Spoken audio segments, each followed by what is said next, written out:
47장 우리 1절부터 12절까지입니다.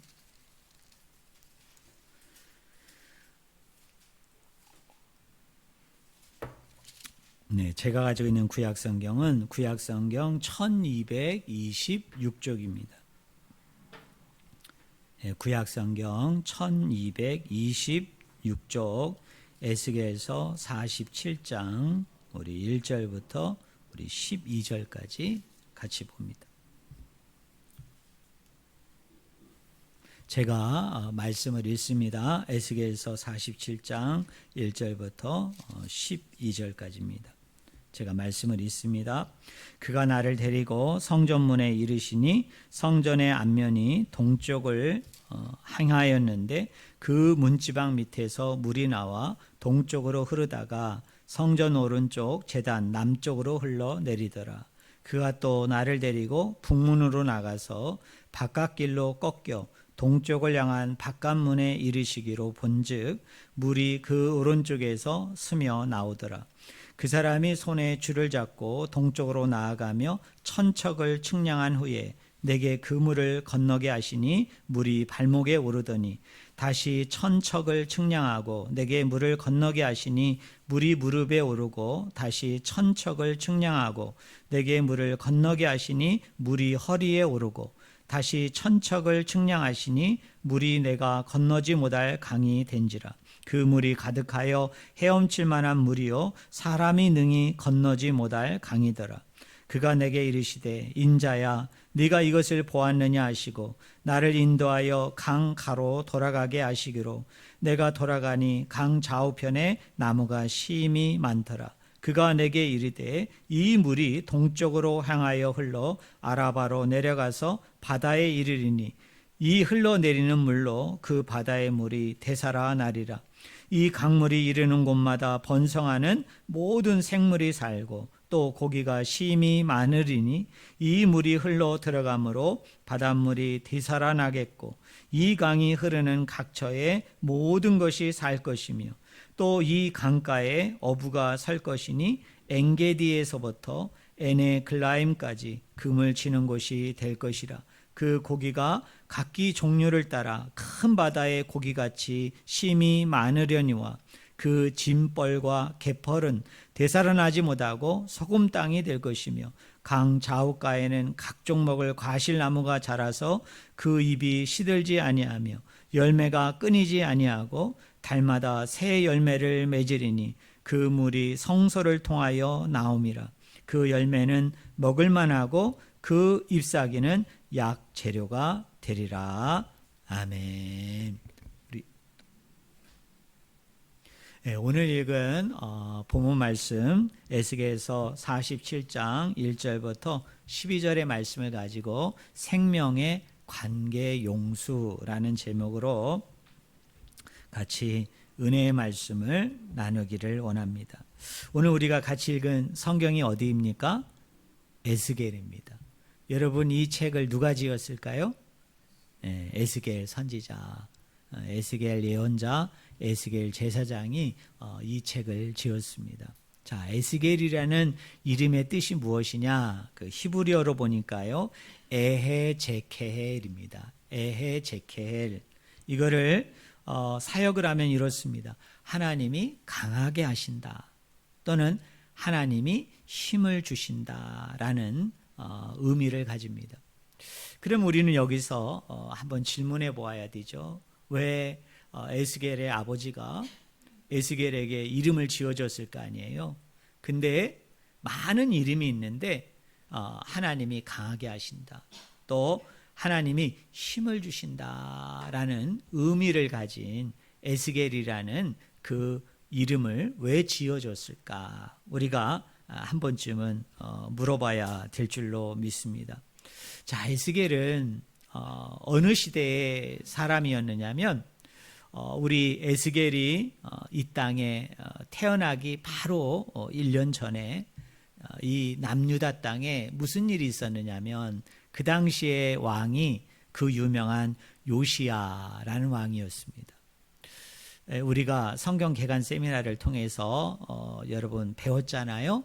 자, 솔로몬이 죽고 난 후에 북이스라엘과 남유다로 갈리어집니다. 그래서 북이스라엘도 20명의 왕이 있었고요. 그 다음에 남유다도 20명의 왕이 있었습니다. 그런데 이 남유다의 이 20명의 왕 중에 그래도 하나님 앞에 순종했고 또 그 다윗의 심정과 마음을 가지고 또 다윗과 같이 이렇게 나라를 잘 통치한 대표적인 두 왕이 있는데 하나는 히스기야이고 하나는 바로 요시야라는 왕입니다. 근데 이 요시야 왕이 여러 가지 정책을 하는데요. 그 중에 가장 두드러진 정책이 뭐냐면 종교개혁이었습니다. 뭐라고요? 종교개혁을 했습니다. 쉽게 얘기하면 유대교의 그 잘못된 그런 제도라고 얘기할까요? 또 의식이라고 얘기할까요? 또 여러 가지 이런 문제되는 것들을 이 요시야 왕이 개혁을 했어요. 그런데 이 개혁을 하는 데 있어서 그 원인과 또 동기와 그리고 시발점이 되어진 것이 뭐냐면 우연하게 성전에서 율법책이 발견이 됩니다. 그 율법책은 뭐였을까요? 모세오경이었습니다. 모세오경이라는 성경이 발견이 된 거예요. 그리고 이제 그 모세오경을 가지고 와가지고 요시야 왕이 계속 그 말씀을 읽지 않았겠어요. 그래서 그 말씀을 읽는 와중에 지금 우리가 드리는 이런 예배 또 우리가 각종 모이고 있는 여러 가지 절기들 이런 또 우리 그 백성들이 하나님을 믿는다 하지만 하나님을 따르고 순종한다고 하지만 주변에 있는 근동아시아의 종교들과 혼합이 되어져서 하나님도 섬기고 바알도 섬기고 하나님도 섬기고 이방신도 섬기는 이 모든 민낯이 이 말씀의 조명 가운데 말씀의 비친 가운데 다 드러난 거예요. 그래서 요시야 왕이 안 되겠다. 이 율법에서 얘기하는 대로 모세오경에서 얘기하는 대로 이렇게 제대로 된 신앙을 세워야 되겠다. 제대로 된 믿음을 세워야 되겠다. 그래서 이제 종교개혁을 일으키게 되어지는데요. 이 모든 것을 어린 나이에 특별히 10대 때 이 에스겔이 다 보았던 거예요. 그런데 너무나 충격적인 건 뭡니까? 그의 10대가 끝나기 전에 요시야 왕이 어처구니 없는 죽음을 당합니다. 정말 민망한 죽음을 당하게 돼요. 그때 우리가 생각을 해봐요. 10대인 에스겔이지만 이 에스겔이 가졌던 그 절망감이라고 그럴까요? 아니면 그 충격이라는 것은 아마 상당히 컸을 것입니다. 그리고 이제 이 에스겔이 이제 30대, 40대 이제 삶을 영위하면서 주변에 있는 강대국이었던 아수르와 애국과 바벨론에 의해서 나라가 점점 어떻게 해요? 멸망해 가는 과정들을 다 경험한 사람이 누구냐면 에스겔이에요. 다 체험한 사람이 에스겔입니다. 또 아니나 다를까? 자기가 살아있을 때 자기 나라가 어떻게 돼요? 무너졌습니다. 다윗 왕가가 무너졌어요.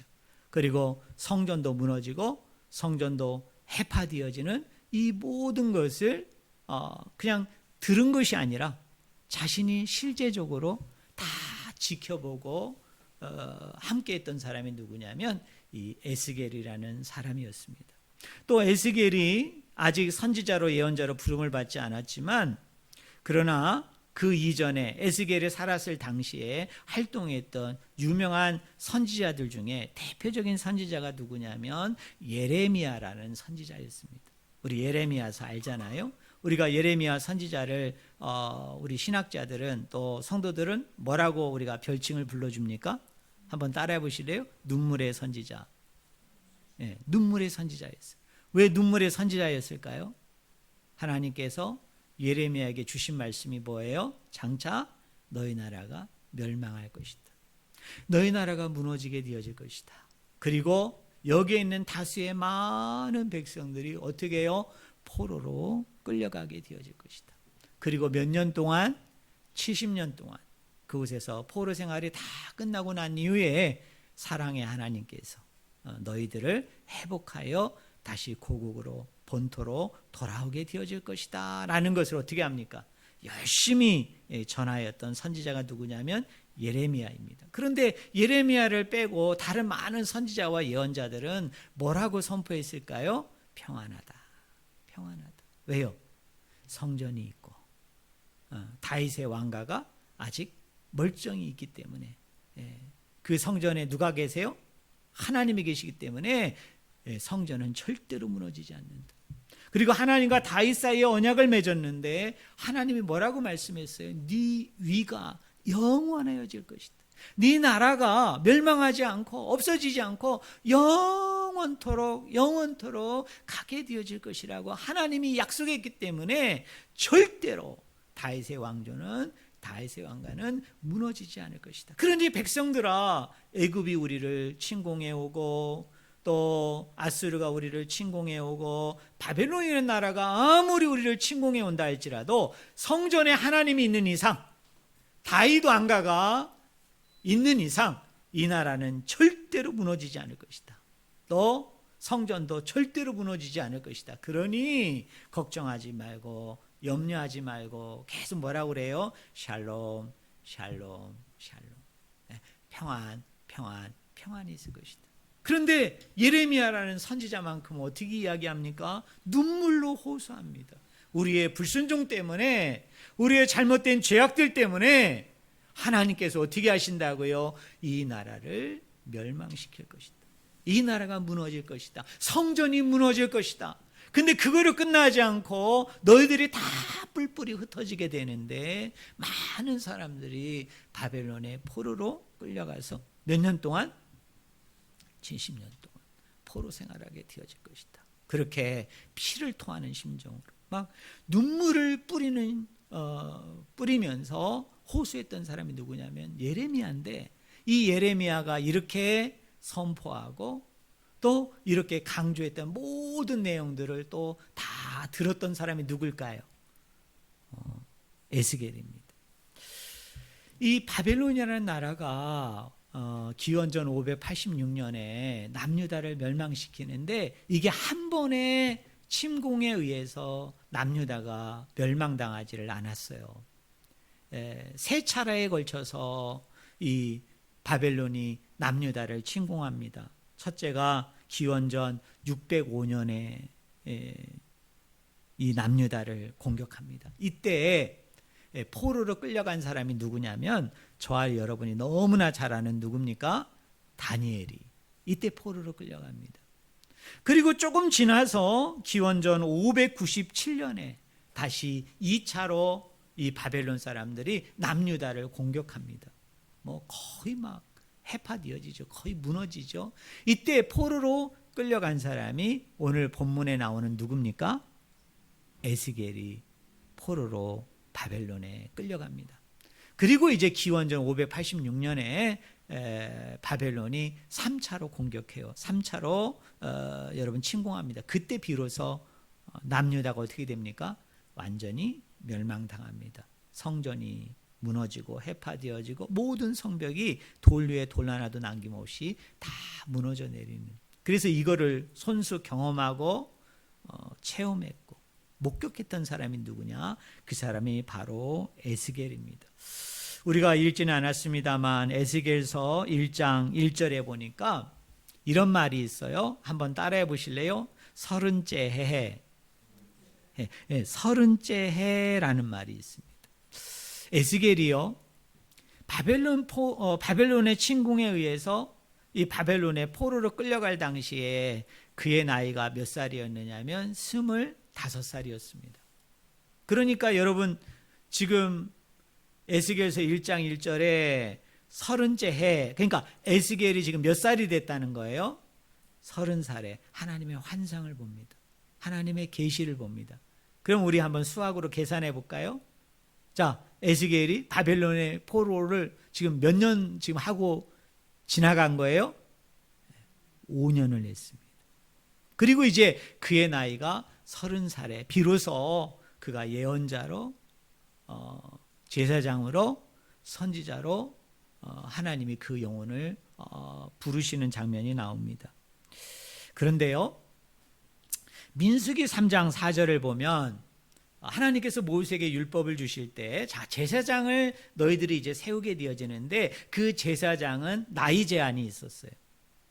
몇 세부터 제사장을 할 수 있었느냐 하면 30살입니다. 참고로 랍비들이 있잖아요. 선생들. 그 해당에서 백성들에게 율법을 낭독해주고 그 율법을 이제 이렇게 풀이해주는 그 랍비들도 나이 제한이 있었어요. 적어도 랍비가 되려면 또 해당장이 되어지려면 50이어야 됩니다.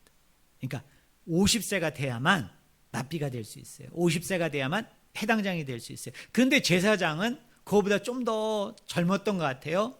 그래서 제사장은 나이가 30살의 제사장이 된 거예요. 그러니까 우리가 추론할 수 있죠. 우리가 생각할 수 있죠. 왜 에스겔이 30살에 하나님의 부름을 받았을까요? 그는 제사장 가문이었거든요. 그리고 그가 이제 30살이 되었기 때문에 그 나이를 충족시킴으로 하나님이 때가 되어졌다라고 생각을 하고 그를 제사장으로 선지자로 예언자로 부르고 난 이후에 그에게 이상과 환상과 계시를 보여주면서 쭉 말씀하고 있는 것이 에스겔서 1장부터 마지막 장까지의 내용입니다. 그런데요, 우리 이런 생각을 한번 해보자고요. 자, 에스겔이 30살에 제사장이 됐지만 에스겔은 제사장으로서의 일을 할 수 있었을까요? 할 수 없었을까요? 없죠. 지금 어디에 있어요? 바벨론에 있어요. 아니, 유대 땅에 있다 할지라도 할 수 없어요. 뭐가 무너졌어요? 성전이 무너졌어요. 여러분, 성전이 완전히 해파되어져 있는 상황이에요. 그러면 그 수많은 레위인들과 제사장들과 대제사장은 뭡니까? 일이 없죠. 그 직무와 그 책임을 다 할 수 없는 거예요. 그런데 신기하고 놀라운 것은 에스겔서를 보면 에스겔이 자기를 소개할 때 자기를 뭐라고 소개하느냐 하면 뭐로 소개했겠어요? 제사장으로 자기를 소개합니다.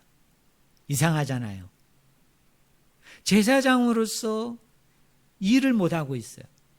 아니, 일을 할 수가 없어요. 그런데 에스겔은 다른 사람들한테 자기를 소개할 때 당당하게 자기는 누구라고 소개해요? 나는 제사장입니다. 난 하나님의 특별한 부르심을 받은 제사장입니다. 이렇게 자기를 당당하게 소개하고 있다는 것이 먼저 우리 성도와 저에게 주는 도전이 크다라고 여겨집니다. 사랑하는 성도 여러분, 여러분은 하나님의 사람으로서 또 한 명의 그리스도인으로서 한 명의 성도로서 언제 어떤 때 여러분 당당하십니까? 여러분이 사람들하고 이야기할 때, 아니 교회 공동체에 와서 교회 공동체에 앉아있는 여러 사람들과 이야기할 때 에스겔처럼 저는 제사장입니다. 여러분은 뭐라고 얘기할 수 있어요? 나는 그리스도인입니다. 나는 하나님의 아들과 딸입니다. 나는 하나님의 사명자입니다. 나는 교회에서 이러이러한 직분을 받은 사람입니다. 라고 우리 스스로를 거리낌 없이 주저함 없이 당당하게 우리 자신을 밝힐 수 있을 때가 언제일까요? 그런데 오늘 에스겔은 어떻습니까? 지금 쭉 살펴본 것처럼 그의 상황은 녹록지 않았습니다. 어떤 의미에서 이렇게 당당하게 나는 이런 사람입니다. 나는 하나님이 부르셨기 때문에 나는 이러한 사람입니다라고 자신만만하게 당당하게 자기를 소개할 만한 처지와 상황이 아니었습니다. 에스겔서 1장 1절에 보니까 이런 말이 있어요. 내가 그발 강가 사로잡힌 자 중에 있을 때입니다. 왜 그발 강가라고 얘기했는지 아세요? 이스라엘 백성들이 이 그발 강가에 모여 살았습니다. 그리고 그 그발 강가에서 이스라엘 백성들이 뭐를 했을까요? 바벨론 사람들에 의해 심한 노역을 했습니다. 정말 종처럼, 노예처럼, 때로는 짐승들처럼 그렇게 그 사람들의 지시와 명령에 따라서 엄청난 노역을 했던 때였어요. 그러니까 나는 제사장입니다. 나는 하나님의 기름 부음을 받은 종입니다. 나는 하나님의 사명자요, 나는 하나님의 사역자입니다. 근데 지금 제사장을 할 수가 없어요. 왜요? 성전이 무너졌어요. 나라가 없어요. 민족이 없어요. 하고 싶어도 할 수 없어요. 그런데 에스겔은 뭐라고 얘기합니까? 나는 제사장입니다. 그렇게 당당하게 얘기했다는 거예요. 사랑하는 성도 여러분, 정말 우리도 그런 상황에 고려됨이 없이, 어떤 여건이나 환경에 고려됨이 없이 여러분의 아이덴티티, 나는 그리스도인입니다. 나는 하나님의 사람입니다. 나는 하나님의 백성입니다. 나는 하나님 앞에 부름을 받고 그 하나님을 주인으로 모시고 사는 사람입니다. 라고 자신을 당당하게 드러낼 수 있는 그런 당당함과 결단과 용기가 저는 여러분들 가운데 늘 있었으면 좋겠어요. 누가 나 교회 다니는 걸 아는 게 주저되어지고, 내가 교회에서 어떤 직분이 있는데 내가 그 직분이 다른 사람들한테 알려지는 것을 주저하고, 때로는 하나님을 믿는다는 것 자체가 수치스럽고. 왜요? 내가 그만큼 세상적으로 사람들에게 뭔가 자랑할 만하고, 뭔가 드러내 보이고, 뭔가를 얘기할 만한 그런 것이 없을 때 우리는 더 움츠러들죠. 저는 그런 그리스도인들을 참 많이 봤어요. 한참 오랫동안 해세생활을 같이 했는데 한 20년이 지나고 30년이 지나서 어떤 청년한테 제가 그런 고백을 들었어요. 우리 상사가 세상에 교회 장로님이셨대요. 뭐예요? 그동안은 몰랐던 거예요. 그 누구도. 그러다가 우연한 기회에 알게 된 거예요. 이 청년이 충격을 먹어가지고 저에게 와서 그런 얘기를 제가 들었던 기억이 납니다. 이런 에스겔에게 하나님은 예루살렘의 회복이라는 주제로 두 가지 환상을 보게 하십니다. 자, 우리가 잘 알죠. 첫 번째 환상이 뭘까요? 에스겔서 37장에 제가 설교를 여러 번 했는데 뭐죠? 마른 뼈의 환상이죠. 골짜기에 갔는데 여러분 셀 수도 없는 많은 마른 뼈들이 있었잖아요. 그런데 거기에 하나님의 명령을 통해서 어떻게 됩니까? 생기를 불어넣을 때 하나님의 영, 성령의 바람이 그들 가운데 들어가게 되어질 때 어떻게 돼요? 그 뼈들이 살아나게 되는, 정말 그 생생한 부활의 그 환상, 그 계시를 이 에스겔에게 보여줍니다. 그 다음에 두 번째 환상이 오늘 본문 말씀이에요. 오늘 본문 말씀에 나오는 환상은 이렇게 제목을 붙일 수 있습니다. 한번 따라해 보실래요? 보좌에서 흘러내리는 생명의 강. 어디에서 흘러내려요? 보좌에서. 물론 성경에 보면은 성전의 문지방 밑이라고 얘기합니다. 네? 그 성소에서라고 얘기하죠. 거기에서 뭐가 흘러내려요? 생수의 강이 흘러내려서 그게 죽은 바다에 가가지고 어떻게 돼요? 생물들을 살리는 그 엄청난 이 충격적인 이 환상을 보여주십니다. 그런데요, 에스겔이 이 환상을 본 시기를 아셔야 돼요. 본 시점을 여러분이 아셔야 돼요. 이 환상을 에스겔이 언제 봤을까요? 예루살렘이 멸망한 지 13년이 지나고 나서 비로소 하나님의 에스겔에게 그 환상을 보여줍니다. 마른 뼈의 환상을 보여주시고 그 보좌에서 흘러내리는 생명수의 강의 환상을 보여주십니다. 이때 에스겔의 나이가 몇 살이냐면 에스겔서 40장 1절에 보니까요 50세가 되었어요. 50세. 그럼 우리 한번 생각해 봅시다. 자, 에스겔이 포로로 끌려간 지가 몇 년이에요? 25세에 끌려갔어요. 그러니까 포로 생활을 한 지는 몇 년? 25년. 성전이 완전히 무너지고 나라가 멸망한 지는 몇 년 됐다고요? 13년이 지난 후에 하나님이 갑자기 에스겔에게 나타나셔서 이 성전이 회복이 되어질 것을, 그리고 예루살렘이 회복이 되어질 것을 하나님은 두 가지 쌓인 환상을 통해서 에스겔에게 말씀해 주세요. 그런데요, 이 에스겔에게 보여줬던 이 성전이요, 사실은 역사적으로는 존재하지 않는 성전입니다. 쉽게 하면 이런 거예요. 하나님이 에스겔에게 꿈을 꾸게 하셔서 하나님을 통해서 그 무너진 성전 위에 새로운 성전이 세워지게 되어질 것이다. 근데 그 새로운 성전은 뭐냐? 그곳에서 생수의 강의 물이 흘러내리면서 주변에 있는 모든 죽어있는 것을 살리게 되어지는 그런 엄청난 일들이 일어나게 되어질 텐데, 근데 그 성전은 지상에 존재하는 성전이 아니었던 거예요. 거기에 나오는 치수대로 세워진 성전이 존재하지 않아요. 에스겔 때도 마찬가지지만 그 이후에 세워진 스룹바벨 성전도 마찬가지고, 그 위에 세워진 뭡니까? 헤롯 성전도 여기서 이야기하는 성전과는 다른 성전이에요. 그럼 우리는 질문해야 되죠. 에스겔이 본 이 성전은 무엇이었을까요? 요한계시록 21장에 나오는 뭡니까? 새 예루살렘이에요. 새 하늘과 새 땅이에요. 자, 우리 성도님들이 기억이 얼마나 좋은지 한번 우리 성도들 한번 기억을 떠올려 보세요. 제가 요한계시록 21장을 가지고 새 하늘과 새 땅을 여러분에게 설명을 드렸죠. 자, 새 하늘과 새 땅에서의 가장 핵심이 뭐예요? 건물입니까? 여러분, 집이었어요? 아니죠. 새 하늘과 새 땅에서의 핵심이 뭐예요? 방점이 뭐예요? 하나님과의 만남.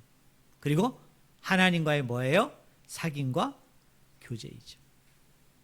가장 중요한 특징이 뭐라고 그랬어요? 새 하늘과 새 땅 전체가 뭐이다? 지성전이다. 지성소다.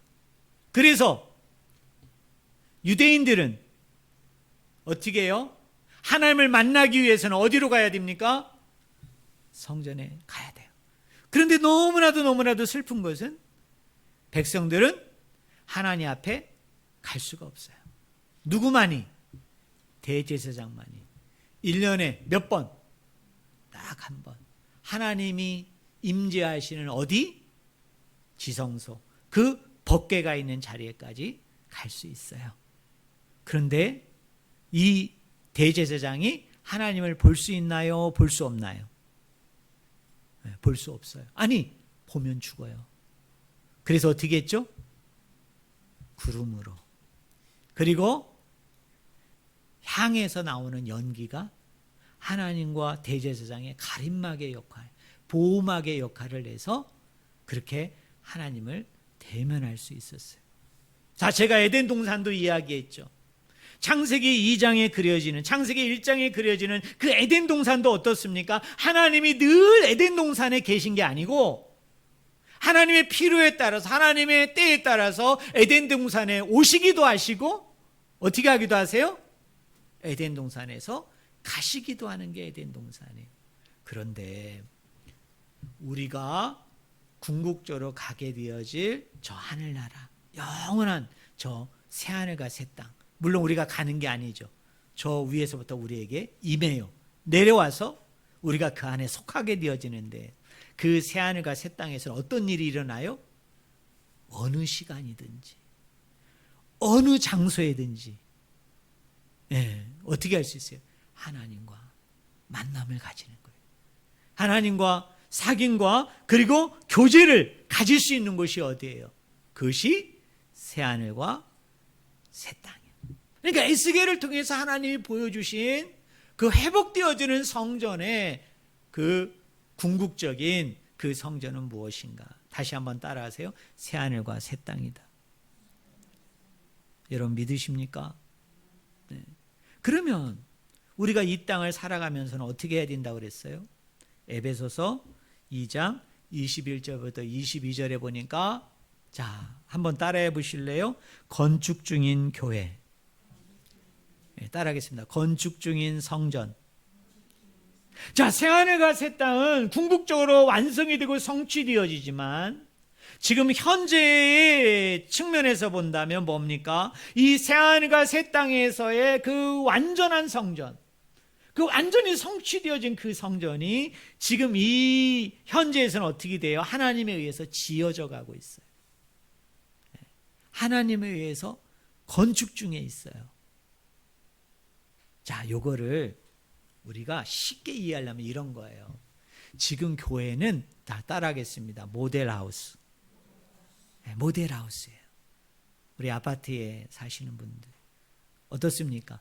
자, 아파트에 이제 다 지어서 입주하기 전에 여러분 커다란 건축회사들이 뭘 만들어놔요? 모델하우스를 만들어놔요. 그죠? 모델하우스를 만들어서 우리 이제 그 아파트에 계약을 하려고 하거나 입주하려고 하는 사람들이 그 모델하우스에 오면 뭘 볼 수 있어요? 우리 아파트가 어떻게 되어 있는지, 그리고 그 아파트의 몇 동에 몇 호에 이제 내가 들어가게 되어질 텐데 그 동에 있는 아파트가 방향이 어디에 있는지, 어떤 위치에 차지하고 있는지, 그리고 이제 실내에 이제 그림을 보여주잖아요. 그래서 방은 어떻게 배치되어 있는지, 화장실은 몇 개인지, 뭐 여러 가지들을 이렇게 보여주잖아요. 그리고 계속 그 모델하우스가 있는 가운데 어떻게 됩니까? 아파트가 올라가요. 그죠? 그리고 이제 다 완성이 되어지면 어떻게 되죠? 이 모델하우스는 어떻게 됩니까? 이제 기능을 다 했기 때문에 그 모델하우스를 거두어 드리죠. 그죠? 철거해요. 사랑하는 성도 여러분, 지금 우리 교회가 모델하우스예요. 자, 모델하우스가 있는 가장 중요한 이유가 뭐예요? 장차 지어질 그 아파트가 어떤 아파트인지를, 그곳에 살려고 하는 사람들에게, 그곳에서 머물려고 하는 사람들에게 어떻게 해야 됩니까? 그거를 보여줘야 되는 거죠. 자, 우리가 살게 되는 아파트는 이런 모습이야. 이렇게 구성이 돼 있어. 이런 식으로 지어질 거야. 그래서 많은 사람들이 그 모델하우스를 보면서 뭡니까? 궁극적으로 완성이 되어질, 성취되어질 뭐예요? 아파트를 꿈꾸죠. 아파트를 생각하죠. 그리고 나중에 그 아파트에 가봤더니 어때요? 모델하우스 그대로 아파트가 세워져 있어요. 지금 교회가 그렇다는 거예요. 지금 저와 여러분이 머물고 있는 이 성전이 그러한 거예요. 교회는 뭐냐? 새하늘과 새 땅의 모델하우스예요. 그럼 이 모델하우스가 보여줘야 되는 게 뭐죠? 하나님이 저 새하늘과 새 땅을 설계하셨어요. 그래서 그 설계되어진 그림을 우리가 보고 있는 거예요. 그런데 하나님께서는 그것을 보고만 있어서는 안 되고, 이제는 보았다면 너희가 그 교회이고, 너희가 그 성전이니까, 너희가 장차 만들어질 그 새하늘과 새 땅이 이런 곳이다, 이러한 것이다 라는 것을 우리의 삶을 통해서, 우리의 모습을 통해서 어떻게 해야 될까요? 사람들에게 보여줘야 되는 거예요. 우리는 모델하우스니까. 그럼 이 사람들이 저와 여러분을 통해서 봤어요, 들었어요, 체험했어요. 그리고 나중에 하늘나라에 가봤더니, 새하늘과 새 땅에 가봤더니, 그때 어느 목사님이, 어느 권사님이, 어느 지사님을 통해서 내가 이 새하늘과 새 땅의 모델하우스를 봤는데 어머나 똑같네, 감사하네, 그러면서 하나님의 영광을 돌릴 거 아니에요. 그런데 이런 사람도 있을 것 같아. 저게 모델하우스인 줄 알고 나는 저 사람을 봤는데 세상에 천국에 가보니까 전혀 다른 집이야. 그럴 때 그걸 보여준 사람은 얼마나 민망하고 죄스럽고, 글쎄요, 천국에 못 들어갈 수도 있겠지. 근데 천국에 간 사람도 충격일 거 아니야. 난 그런 줄 알았는데 아니야. 나는 그런 모습이었는 줄 알았는데 내가 상상하고 생각했던 것보다 다른 집이 있어. 이러면 너무 슬프잖아요. 사랑하는 성도 여러분, 저는 성도님들이 저 새하늘과 새 땅을 보여주는 모델 하우스로서, 그죠? 새하늘과 새 땅의 모습을, 그 내용을 우리의 삶 속에서, 우리 공동체 안에, 가정 안에, 여러분이 몸담고 있는 처소에서 그것을 드러내 보이고 나타내 보이고 알게 하는 이 통로로 정말 놀랍게 쓰임받는 저와 여러분들이 다 되어지기를 주님의 이름으로 축원을 드립니다. 그러므로 여러분, 우리가 지어야 되는 교회는 뭘까요? 우리가 세워야 되는 교회는 뭘까요? 모델하우스예요. 서울 우리 교회가 여러분 그런 교회가 돼야 됩니다. 우리의 이름을 내고,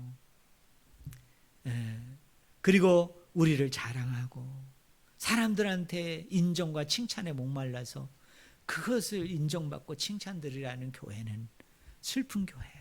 건강치 못한 교회예요.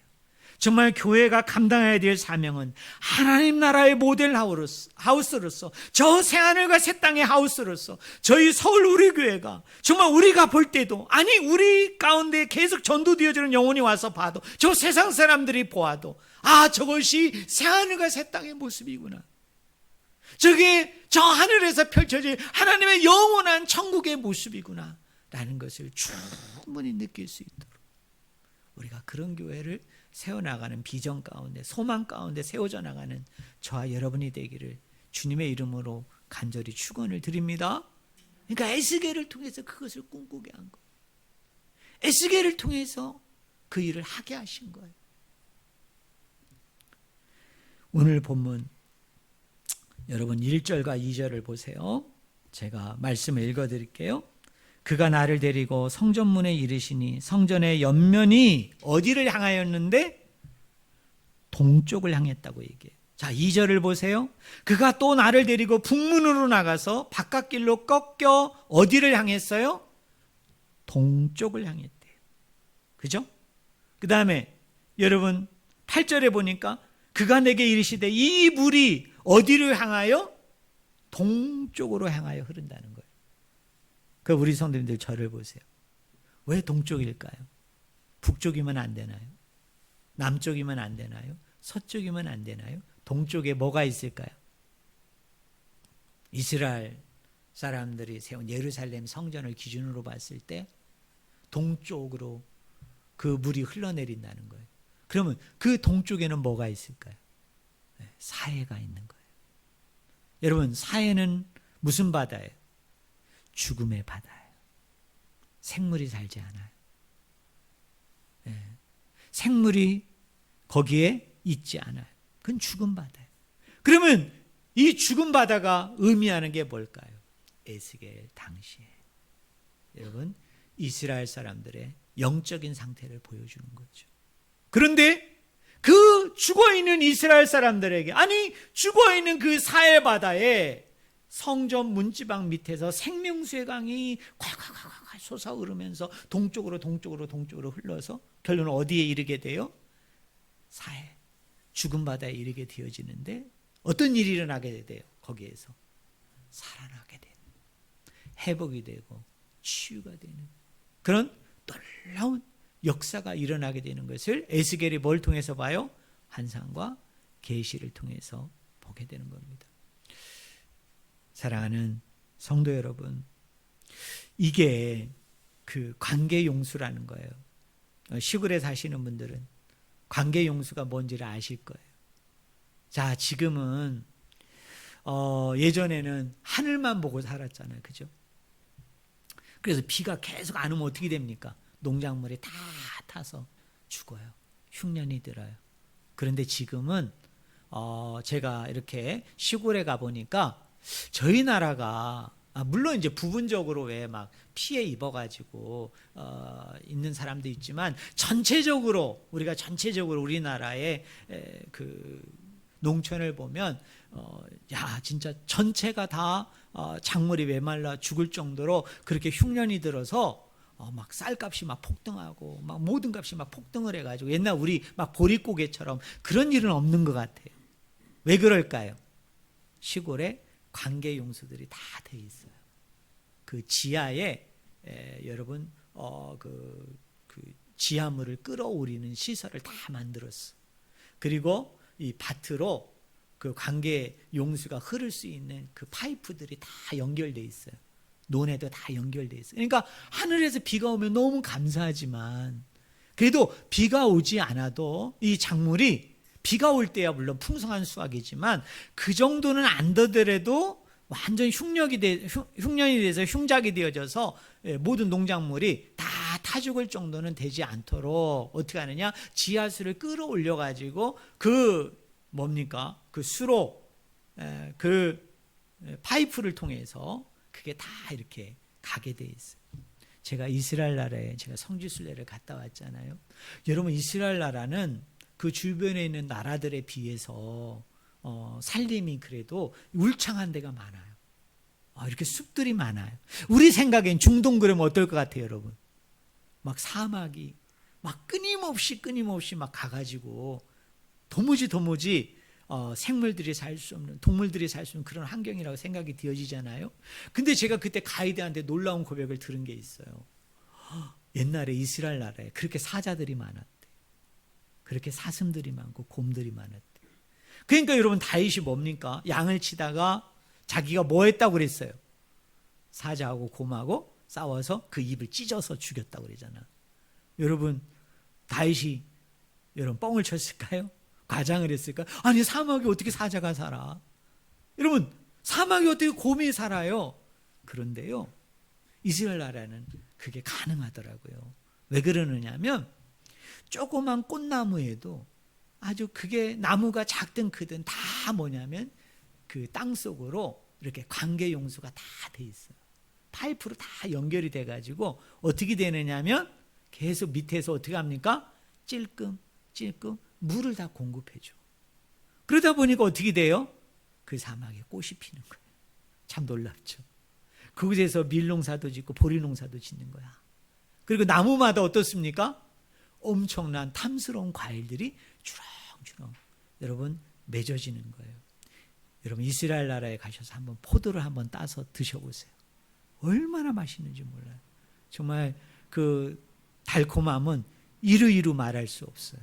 그래서 이게 얼마나 고급진 포도인지 유럽에 잘 사는 사람들한테 다 수출이 되어질 정도로 그 품질이 아주 우수합니다. 근데 이 사람들이 어떻게 그렇게 포도 농사를 지어요? 다 관계 용수로 연결이 되어진 거예요. 그렇지 않으면 어떻게 되겠습니까? 황량한 사막만이 남았겠죠. 그러면 그건 어떻습니까? 생물들이 살 수 없는 곳이죠. 그런데 그런 곳에 뭐가 들어가니까 관계 용수를 통해서 물이 공급이 되어지다 보니까 거기에 뭐가 생기게 된 거예요? 숲이 이루어지고, 그 숲이 만들어지니까 각양각색의 꽃들이 피고 열매가 맺고, 또 거기에 뭐예요? 각양각색의 동물들이 사람들과 같이 기거하게 되어지는 아름다운 동산이 어디냐면 이스라엘이라는 나라입니다. 여러분이 한번 가보시면 놀라게 돼요. 어떻게 이 사막 가운데 이렇게 숲이 있지? 야, 어떻게 이런 사막 가운데 이렇게 숲이 있어서 이렇게 새들이 지저귀고 꽃이 피고 이렇게 동물들이 왔다 갔다 할까? 물론 이스라엘 나라가 다 그렇지는 않죠. 또 사막으로 황폐화되어진 그런 곳이 더 많아요. 그런데 놀라운 것은 뭐냐면 사막 가운데 오아시스도 없는데 그런 곳에 숲이 만들어지고 그런 일들이 일어나게 된다는 거예요. 사랑하는 성도 여러분, 저는 교회가 생명의 관계 용수가 되어야 될 줄로 믿습니다. 이 전으로부터, 이 교회로부터 말씀의 생명수의 강이 어떻게 됩니까? 흘러 넘쳐서 일단 우리가 살아야죠. 그리고 여러분의 가정 안으로 들어가서 여러분의 가정을 살리기를 바랍니다. 근데 여러분의 가정만 살면 안 돼요. 주변에 관계 용수가 되어져서 그 사람들에게 이 생명수강이 들어감을 통해서 어떻게 됩니까? 그 사람들을 살리는 그런 이런 생명수의 놀라운 역사가 저와 여러분들 가운데 있기를 주님의 이름으로 축원을 드립니다. 자, 이제 마지막으로요. 3절과 5절에 보니까 어떻게 됩니까? 점진적으로 이 생명수가 차오르죠. 자, 처음에는 어디까지 차올라요? 발목까지. 그 다음에 어디까지? 무릎까지. 그 다음에는 어디까지? 허리까지. 그리고 맨 마지막에는 어디까지 차올라요? 가득하여졌다. 자, 우리 성도님들 여기 보세요. 이건 두 개로 나눌 수 있어요. 발목과 무릎과 허리를 하나로 보고, 그리고 가득 채워진 걸 우리가 하나로 볼 수 있어요. 자, 이게 의미하는 바가 뭘까요? 발목까지 차고 무릎까지 차고 허리까지 찼다는 건 뭘 의미할까요? 그리고 이불이 가득 채워져서 더 이상 헤엄칠 수가 없고 더 이상 사람이 어떻게 할 수 없는 지경에까지 찬다는 거예요. 이 차이가 뭘까요? 이런 거예요. 자, 여러분, 발목까지 차면 우리 움직일 수 있어요? 못 움직여요? 우리 힘으로, 우리 의지로 어떻게 할 수 있어요? 우리가 작동할 수 있죠. 그죠? 다른 힘이 뭐가 필요해요? 다른 힘이 없어도 우리가 우리 스스로 할 수 있죠. 여러분, 무릎까지 물이 찼어요. 수영 못 하시는 분도 그런 시내는, 그런 개천은 내가 이곳에서 저곳까지 건너가고 싶어요. 물론 조심해야 돼요. 하지만 조심조심 어떻게 할 수 있어요? 내 힘으로, 내 의지로 갈 수 있죠. 또 어디까지 차요? 허리까지 차요. 그래도 갈 수 있어. 제가 예전에 어디 수련회를 갔는데 세상에 그 전사님이 미쳤나 봐. 강을 건너는데 군인 갔다 와서 그런가? 이쪽에서 저쪽까지 줄을 매달아 놓고 그 줄을 잡고 건너라는 거야.